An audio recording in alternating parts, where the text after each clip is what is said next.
bienvenue à Marseille. Merci beaucoup. Merci pour l'accueil.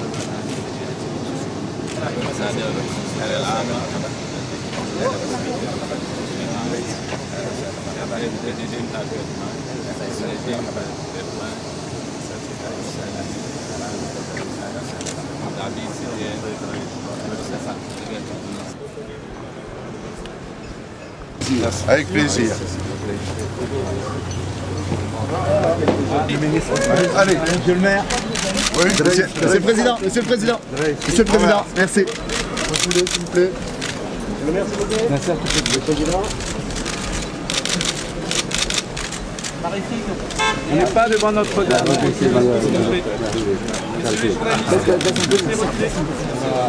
Bien. Monsieur le Président. Allez, on recule s'il vous plaît. On recule maintenant. Allez. Il y a des chantiers. Oui, oui. Oui.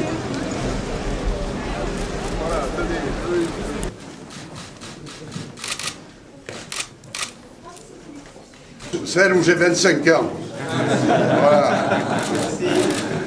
Voilà, alors Monsieur le Président, vous me disiez Gaston Defferre. Hein, voilà Gaston Defferre. Voilà ma première élection. Je suis là. C'est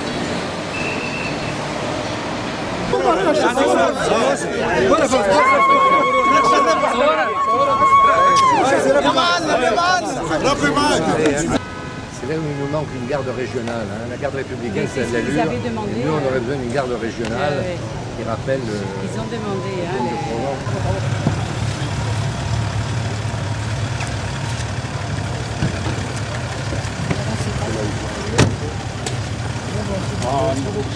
Monsieur le Président, quel plaisir de vous voir. Pour moi aussi.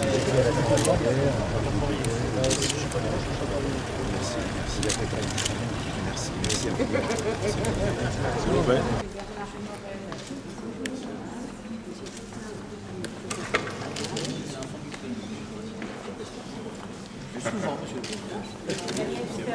Monsieur le Président, bonjour.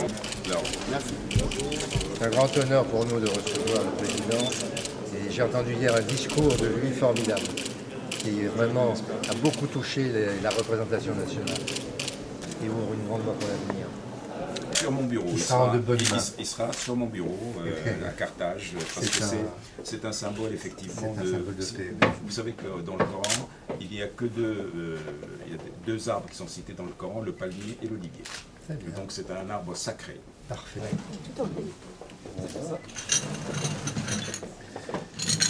Touché, là, c'est beau. Super. Super. Les vieilles ruelles d'Amédine. Alors vous voyez que ce sont des Français qui ont dessiné ça. Ouais.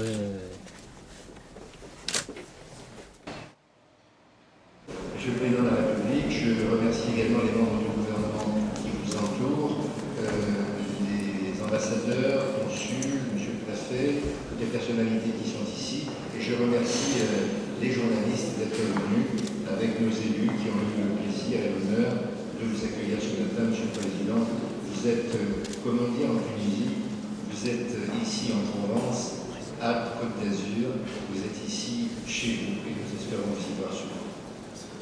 Monsieur le Préfet, Mesdames et Messieurs, c'est pour moi vraiment quelque chose de tout à fait spécial d'être à Marseille, parce que c'est une ville que j'aime, que je connais depuis très longtemps.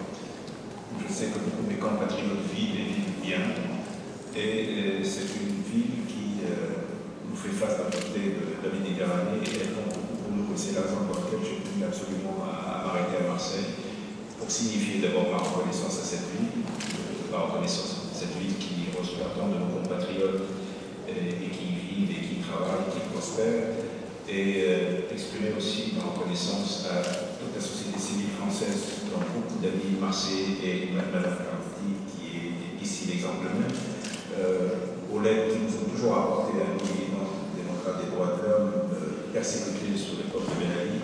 Donc il y a un devoir de reconnaissance, de remerciement, mais aussi un message fort pour dire que nous, Tunisiens, qui appartenons à plusieurs espaces, l'espace arabe, maghrébin, l'espace africain, sommes aussi des Méditerranéens.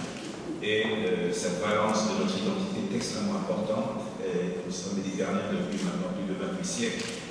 Nous tenons absolument à garder cette balance méditerranéenne.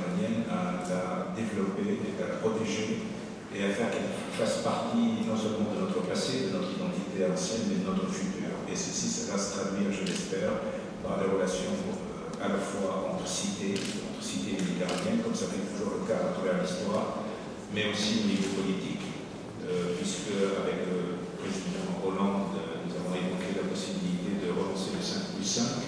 Il va y avoir probablement en octobre à Malte un sommet des 5+5 pour relancer justement cette, en tout cas mettre en place les prémices de cette union pour la Méditerranée qui reste un projet ambitieux, réalisable, mais probablement nécessitant quelques décennies encore. Par contre, le lancement d'un noyau dur méditerranéen de 5+5 me paraît quelque chose de tout à fait réaliste, tout à fait réalisable, et nous allons les épouses d'y habiter. Alors tout à l'heure, avec le président Bozet, on parlait on parlait des niveaux de diplomatie, la diplomatie entre les États, la diplomatie entre les structures représentatives, les parlements, et la diplomatie entre les régions, qui en fait la diplomatie entre les peuples. Cette diplomatie-là, elle me paraît extrêmement importante et nous allons absolument la développer en Tunisie. Et nous comptons beaucoup sur cette ville sœur, si je puis dire, de Carthage et Marseille, donc les plus anciennes cités de la Méditerranée, qui ont un passé si glorieux et si ancien. J'espère qu'elles auront aussi un avenir aussi glorieux et aussi prometteur et qui irait aussi loin dans le temps. Merci pour votre accueil, merci pour la chaleur de cet accueil, merci à vous tous et je suis prêt, nous sommes prêts ici à répondre éventuellement à vos questions. Oui, absolument. Avec le président Bozet, on parlait tout à l'heure de ce que cette région va faire pour la région de Castries.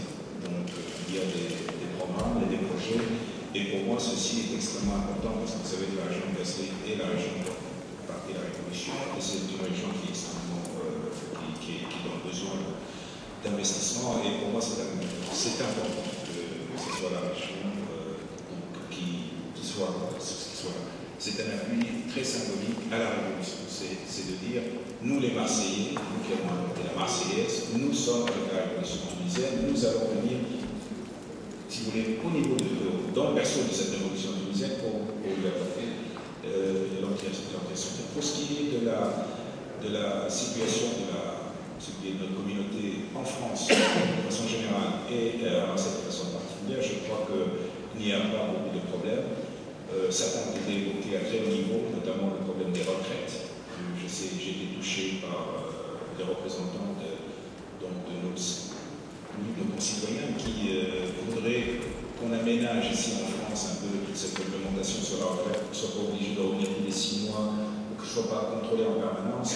Et le président Hollande m'a rassuré.